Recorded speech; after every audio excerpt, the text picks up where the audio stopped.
Welcome back, folks. I really hope you clicked on this and watched it from part one, but if not, go back and watch part one. I'm going to explain to you why we don't need a Federal Reserve Bank. We don't need an income tax.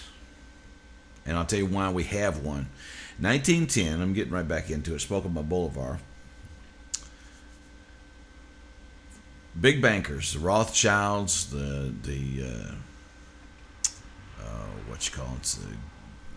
big guys, the big motherfuckers who've got all the money in the world, have been pushing because if you, I forget the exact quotation, I did it in my last video.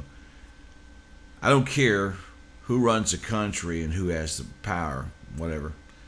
Give me the power to regulate and print the money, and it doesn't matter. Basically what they're saying is the central bank has more power than standing armies. And we know this to be true when Alan Greenspan gets on TV and says, there's no laws above us. We answer to no one. That should be scary, folks. People who are in charge of the monetary system in this country answer to no one. They can do whatever the hell they want. And we see it happening. They're the ones that caused the crash in 29. This is a fact. Check out Endgame by Alex Jones. And don't roll your eyes anymore, folks. Do not roll your eyes anymore when you hear Alex Jones's name. He makes some great documentaries. The Obama Deception. Fall of the Republic. There's a couple out that he's had hand in that were done by some other people. Like Loose Change, Camp FEMA. These are some great documentaries, folks. This is for today. This is for today.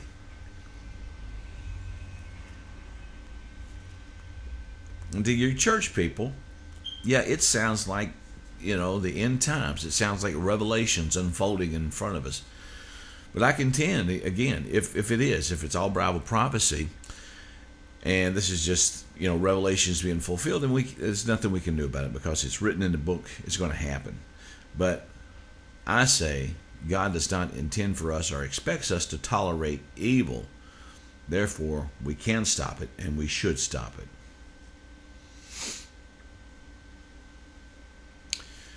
But the country ran great before 1913 with no income tax because the government was doing what the Constitution said it should do. They were printing their own money and regulating the value thereof based on a tangible item, gold and silver. Look up old money before 1913 and you'll see that it was a silver certificate or a gold certificate. It says on here 1 ounce of gold was deposited and can be redeemed upon presentation of the silver certificate to any bank. But see, that what we have now is a paper standard.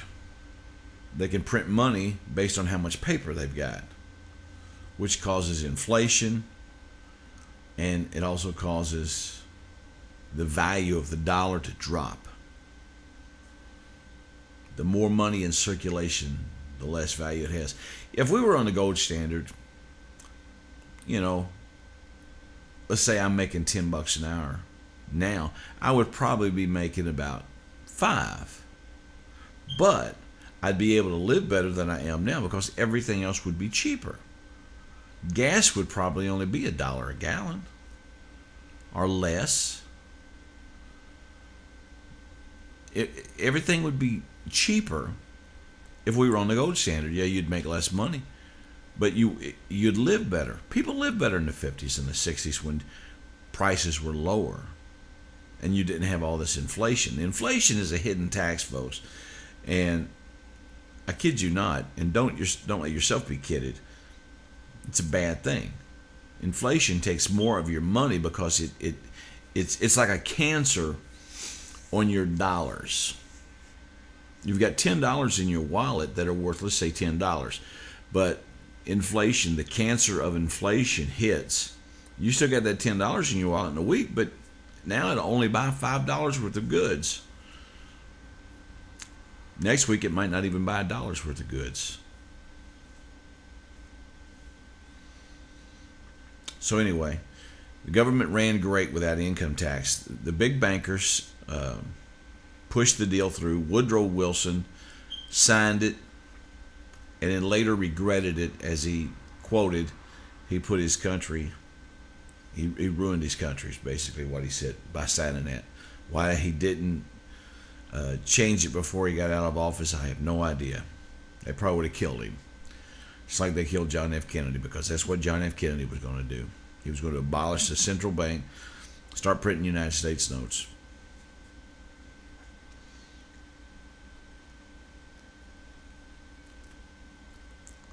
Government could create money based on the value of gold that we have,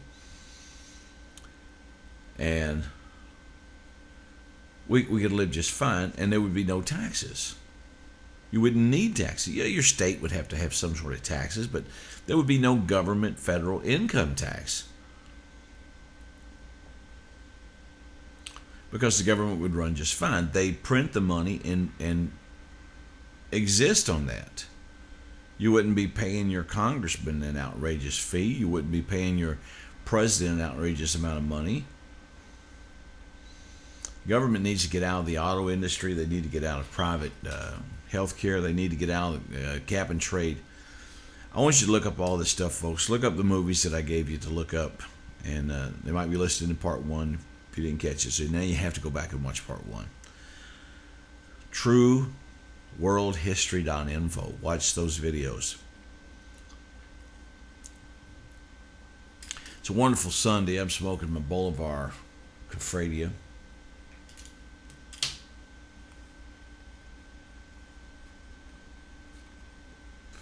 This healthcare plan. Somebody told me, the blogger that came in the story, he said that if it goes through, Nancy Pelosi will be able to have people arrested and thrown in jail for not having health insurance. Is that the kind of country you want to live in, folks? It's our country. They work for us. We need to make them do the job right.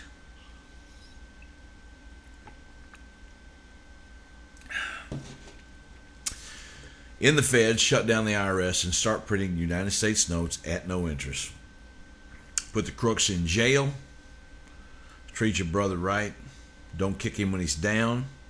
In my opinion, that's the only sin, is if you cheat to your brother, your friend, your neighbor, the next guy. And that's exactly what this government's doing to us and the big bankers. Have a great day, folks. Leave your comments. It's not a very powerful message, but it's what I've got for right now. Keep up on things. Keep up on politics. And we'll see you next time.